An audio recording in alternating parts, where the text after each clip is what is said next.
নমস্কাৰ বন্ধু বান্ধৱীসকল, কি কৰিছে আপোনালোকে জনাবচোন দেই। মই এসোপামান বাচন লৈ পেলাই দেখিছেনে ভিডিঅ' এটা ষ্টাৰ্ট কৰি দিছোঁ। আচলতে ল'ৰাক পঢ়াবলৈ ল'লোঁ অকণমান, সেইকাৰণে বাচনখিনি গোটাই ৰাখিলোঁ।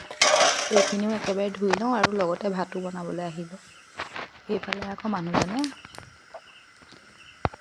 কঁঠালৰ মুচি এটা কাটি মেলি বইল চইল কৰি মেলি দিলে। চববিলাক আচলতে তেওঁ যোগাৰেই কৰি দিছিলে, একদম আদা নহৰু খুন্দাৰ পৰা আদি কৰি মছলা চছলা চব ৰেডি কৰি দিলে।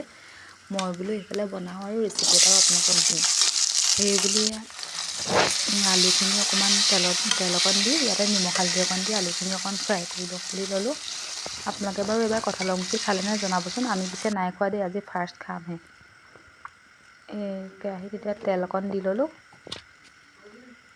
তেলকণ দি পেলাই এইফালে গোটা মছলাখিনি দি লৈছোঁ। এতিয়া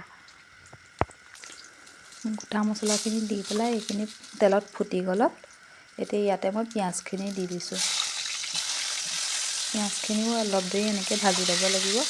ভাজি পিঁয়াজখিনি অকণমান ভালদৰে ভাজ খালে ইয়াতে আদা নহৰু পেষ্টখিনি দি দিওঁ। আচলতে পেষ্টখিনি দিওঁতে মোৰ ভিডিঅ' ৰেকৰ্ডিংটো মানে অফ হৈ আছিলে, মই চোৱাই নাছিলোঁ।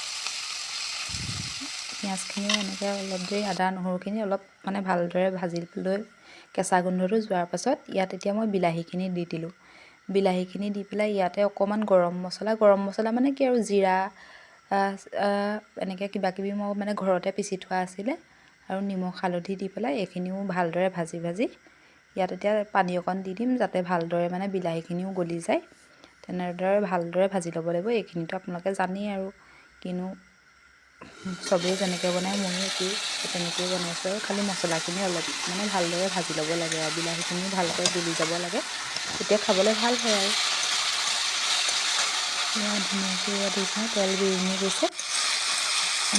এনেদৰে ভাজি বিলাহীখিনি ধুনীয়াকৈ মই গলাই ভাজি ল'লোঁ। আচলতে বহুতবাৰ ইয়াত এতিয়া ইমানকৈ ভিডিঅ' কৰা হোৱা নাই, বহুতবাৰেই মই এনেকৈ ঢাকিছোঁ, লৰাইছোঁ, কমটি জুইত বনাইছোঁ। এতিয়া ইয়াতে কঁঠালৰ মুচিখিনি আৰু আলুখিনি দি দিলোঁ। কঁঠালৰ মুচিখিনি আচলতে কটা মই গমেই নাপাওঁ, সেইবিলাক ভিডিঅ' কৰা নহ'লেই। মই মানে কাটি মেলি আনি মোক দিওঁতেহে দেখিছোঁ যে মই এই কঁঠালৰ মুচি বনাবলৈ দিছে বুলি। এইফালে ইয়াত এতিয়া জুই অকণ ধুনীয়াকৈ দি দিছোঁ আৰু তাৰপৰা ইয়াত এতিয়া পানী অলপ দি পেলাই এতিয়া আৰু ইমান কাম নাই আৰু পানীকণ দি দিলোঁ। এয়া ধুনীয়াকৈ এতিয়া ঢাক মাৰি দিম। ঢাক মাৰি দিলে আৰু যিহেতু মুচিখিনি বইলেই হৈ আছে, মছলাখিনি ভালদৰে ভাজি ল'লোঁ। এতিয়া ধুনীয়াকৈ হৈ গ'লে ঢাক মাৰি দিম আৰু হৈ যাব।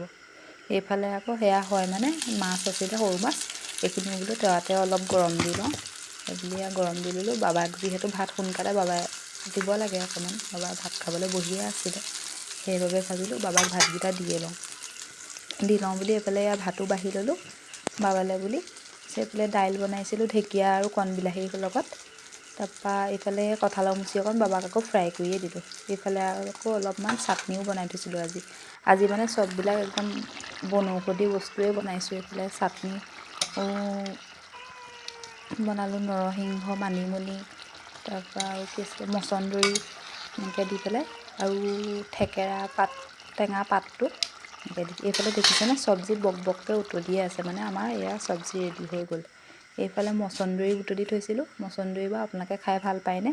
যিহেতু এইবিলাক বস্তু মানুহে খাবলৈ লাগে, মানে পেটটো চাফা কৰি ৰাখে। সেই মানুহজনেও খাই বিৰাটেই ভাল পায়। মই মচন্দৰীখিনি ধুনীয়াকৈ হৈ থকা দেখি পেলাই ভাবিলোঁ আজি মচন্দৰীখিনি ধুনীয়াকৈ নহৰু কাটি লৈছোঁ, জলকীয়াও 2-3টামান দি দিছোঁ। দি পেলাই এইখিনি মই এতিয়া পাতত দি নাথাকোঁ বাৰু, মই পাতত আচলতে দিবলৈ ইমান পাতখিলা মেৰিয়াব নাজানো, ভাল নহয়। সেইবাবে এইখিনি এতিয়া মই কেৰাহীতে দি দিম। বেছি দেৰি নালাগে, কেৰাহীত দিলেও পটককৈ হয়। দেখিছেনে কেৰাহীখন চব্জিখিনি কাঢ়ি লৈ পেলাই এতিয়া এই কেৰাহীখনতে মচন্দৰীখিনি দি দিলোঁ। দি পেলাই আৰু ইয়াত একো নাই, এতিয়া ধুনীয়াকৈ ঢাক মাৰি দিম আৰু নিমখ অকণমান দি পেলাই। তাৰপৰা 2 মিনিটমানতে হৈয়ে যায় আৰু মচন্দৰী ৰেডি। ইয়াতে মই পানী টোপাল এটাও দি দিছিলোঁ, আচলতে আপোনালোকক দেখাবলৈহে থাকি গ'ল। এইফালে আজি ভাতৰ লগত এনেকৈ আজি ভাত বনালোঁ আৰু এইফালে দাইল চাইল আচলতে এনেইহে বনালোঁ, মানে নাখালে কোনো, থাকিয়ে গ'লগৈ। এইফালে ল'ৰাকো খাবলৈ দিলোঁ। ঠিক আছে তেতিয়া, শুভ ৰাত্ৰি।